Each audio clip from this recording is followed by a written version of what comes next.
बंगाल की सीमा के पास सोमवार को एक बड़ा ट्रेन हादसा हो गया। सियालदाह जा रही कंचनजंगा एक्सप्रेस को पीछे से मालगाड़ी ने टक्कर मार दी। हादसे में कंचनजंगा एक्सप्रेस कई डिब्बे बेपटरी हो गए। हादसे के हड़कंप मच गया। इस रेल हादसे के बाद रेलवे पर कई सवाल उठ रहे हैं कि आखिर किसकी गलती की वजह से ऐसा हादसा हुआ। किन कारणों से दो ट्रेनों ने एक ही ट्रैक पर आ जाती हैं।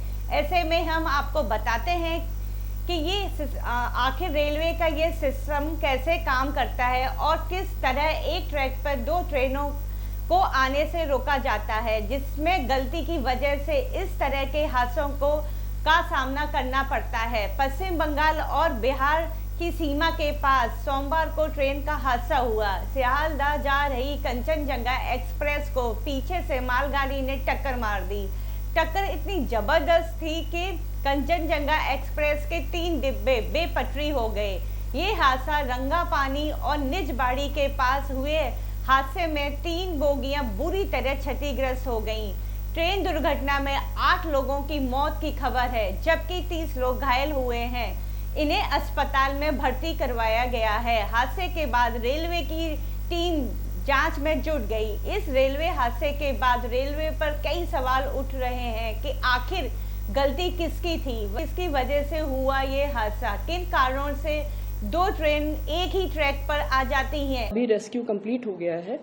अभी तक की जानकारी के अनुसार करीब 5 लोगों की जान गई है। जिस ट्रेन जो गुड्स ट्रेन थी उसके ड्राइवर और असिस्टेंट ड्राइवर की भी जान चली गई है और जो कंचनजंगा के गार्ड थे उनकी भी जान चली गई है इस हादसे में। रेस्क्यू कंप्लीट हो गया है। जितने भी इंजर्ड लोग थे उनको वहाँ के medical college, north Bengal medical college है वहाँ पे सिलीगुड़ी में, वहाँ पहुँचा दिया गया है और उनको सारी सहायता दी जा रही है, सारी मेडिकल एड दी जा रही है। हमारा सबसे पहला काम यही है कि जितने भी लोग इंजर्ड हैं उनको बेस्ट मेडिकल एड मिले और उनकी जान बचाई जा सके। ऐसे में हम आपको बताते हैं कि आखिर रेलवे का ये सिस्टम कैसे काम करता है और किस तरह एक ट्रैक पर दो ट्रेनों के आने से रोका जाता है, जिसमें गलती की वजह से इस तरह के हादसों का सामना करना पड़ता है। इस पर रेलवे बोर्ड चेयरमैन ने क्या कुछ कहा, आइए आपको सुनाते हैं। दरअसल रेलवे में हर ट्रेन और उसके रूट के हिसाब से इलेक्ट्रॉनिक इंटरलॉकिंग सिस्टम सेट होता है, जिसकी वजह से हर ट्रेन अलग ट्रैक पर होती है और दुर्घटना का कोई संभावना नहीं होती है। लेकिन एक ट्रैक पर दो ट्रेनों की आपस में भिड़ने की वजह सिग्नल फॉल्ट या इलेक्ट्रॉनिक इंटरलॉकिंग चेंज में कोई गलती होती है। रेलवे ट्रैक में इलेक्ट्रॉनिक सर्किट इंस्टॉल लगाए जाते हैं। जैसे ही ट्रेन ट्रैक सेक्शन पर आती है तो इस सर्किट के जरिए ट्रेन के आने का पता चलता है।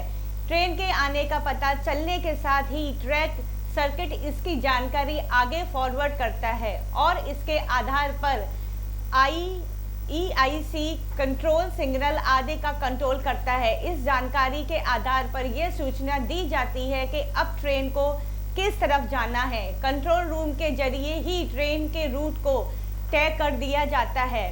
दो पटरियों के बीच एक स्विच होता है जिसकी मदद से दोनों पटरियां एक दूसरे से जुड़ी हुई होती हैं। ऐसे में जब ट्रेन के ट्रैक को बदलना होता है तो कंट्रोल रूम में बैठे कर्मचारी कमांड मिलने के बाद पटरियों पर लगे दोनों स्विच ट्रेन की मूवमेंट को राइट और लेफ्ट की तरफ मोड़ते हैं और पटरियां चेंज हो जाती हैं। लेकिन अभी भी कई बार टेक्निकल कारणों से या फिर मानवीय गलती की वजह से ट्रैक चेंज नहीं हो पाता है और ट्रेन तय रूट से अलग ट्रैक पर चली जाती है। इसका नतीजा ये होता है कि वह ट्रेन उस ट्रैक पर आ रही है, ट्रेन से टकरा जाती है। इस पर railway board chairman Jaya Verma बताते हैं कितने लोगों की मौत हुई, आइए आपको सुनाते हैं।